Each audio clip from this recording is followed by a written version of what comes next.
This week on Shop Talk, we are going to be discussing the Muse Trumpet and the Bravura Flugelhorn. So I want to start off by discussing the Muse. And today we're going to have a couple different monitors up here so that I can show you some things on the website and some things in our CAD program. We're going to be using Inventor today. And we'll just take a look at what the future holds for Harrelson trumpets and why we're moving towards modular trumpets.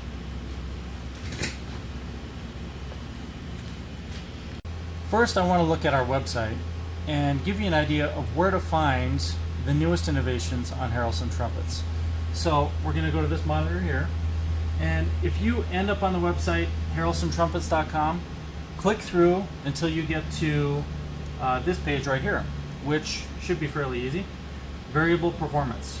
In this section, we have three different kind of questions or choose your own adventure. You can choose more comfort, less effort, or flexibility and adjustable airflow.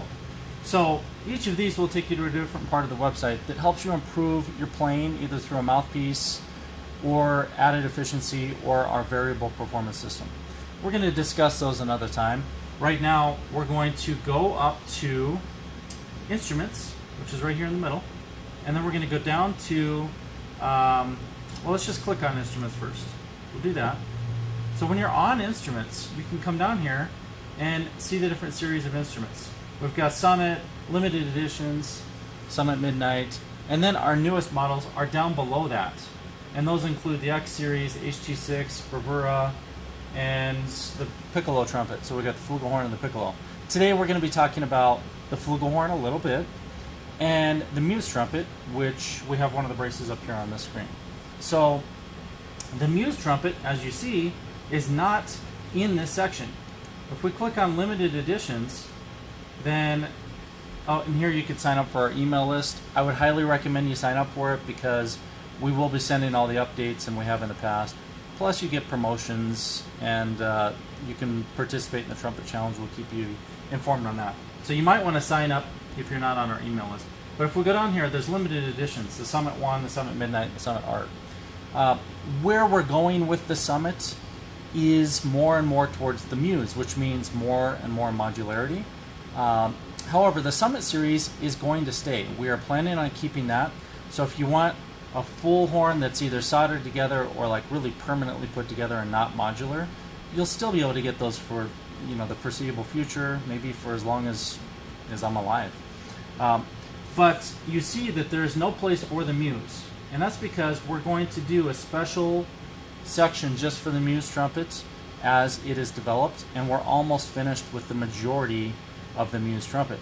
So I'm really excited to add this section to the website, and you're going to find it here under Instruments. You'll also find it under the News feed.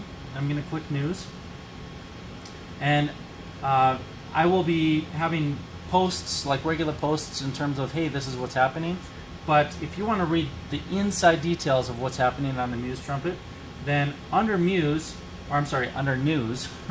you can read about the Muse on my blog. So if you click on Jason's blog, right here is where you're going to find the newest updates on the Muse trumpet.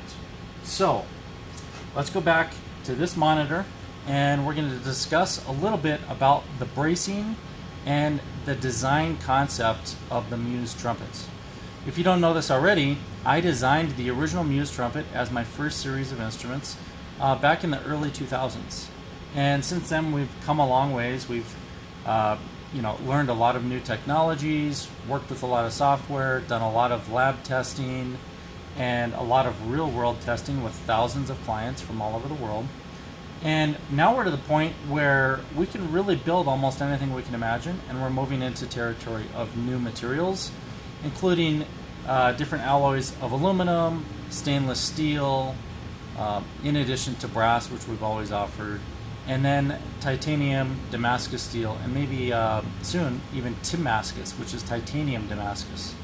So that new production and the new materials are going to be introduced in the Muse series first. And I'm going to show you this brace. Let me move it around here a little bit. So here you can see there's a tube that goes through this brace. When we look at it from the top, then Let's zoom in here. So when you look at it from the top, you can see here is where the valve casing would be on one side. So you've got your first, second, and third pistons there. This would be a dovetail slide pinky ring you can move around. And this is a tube for the modular lead pipe. The way the modular lead pipe works is it's machined in 4 separate segments. The first 2 screw together, then they screw into here. The second 2 screw together, and they screw in from here, and the 2 sections in the middle will join, not by a screw, but rather just a tight O-ring fit. So everything screws together from end to end, and I'll move it around here at a different angle. You can see how we have the tubes coming in from either end. This would be threaded, and this end is also threaded. And to reduce some weight, I do have a hole straight through this entire brace. So this gives you an idea of what that Muse brace looks like. The opposite side, where the bell connects, is quite a bit different. And I'll show you that in one of the next videos. But let me grab this brace so you can see it.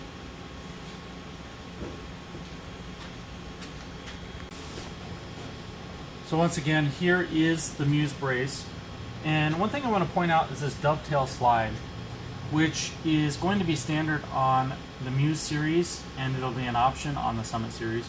Basically, there's a dovetail right down here, and you can put a pinky ring on there, slide it in wherever you like in any position, and then with a tiny set screw, just put it in position. You can do that for the first and the third rings as well.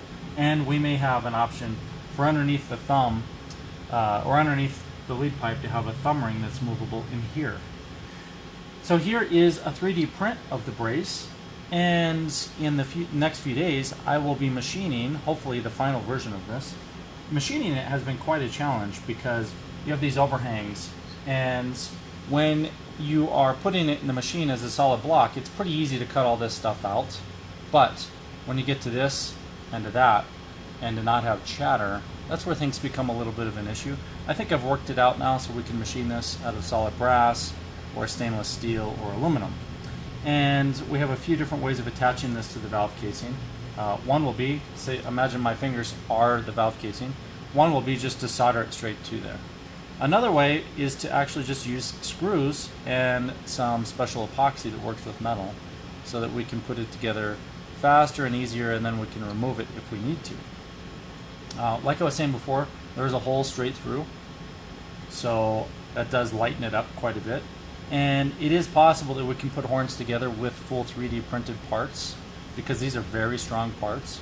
But the newest versions of those are going to be in nylon with either fiberglass inside, like chopped fiberglass, or carbon fiber. So we've done quite a bit of experimenting with that as well. So that is what you see in the Muse trumpet. What you don't see yet are the actual machined braces. The tuning slide will remain the same as on the Summit series. The bell crook is almost identical, but it does screw in. And I'll feature the other side of the horn, so this back side here, in one of the next videos, so you can see the progress and see the bell crook and the bell and how all of that fits onto the horn as well. And then we're growing the library of parts to include a full wall in our showroom. So we'll set up some cameras and do some video shoots there, so you can see me interchange the parts and really put different horns together all in the same setup, or the same base configuration of the Muse series. So we can interchange lead pipe segments, tuning slides, bell crooks, and bells, in addition to everything on the 5mm modular mouthpiece. It's going to be a lot of fun. I've worked most of my life to get to this point, so I'm very excited to see the results. All right, I'll see you next time.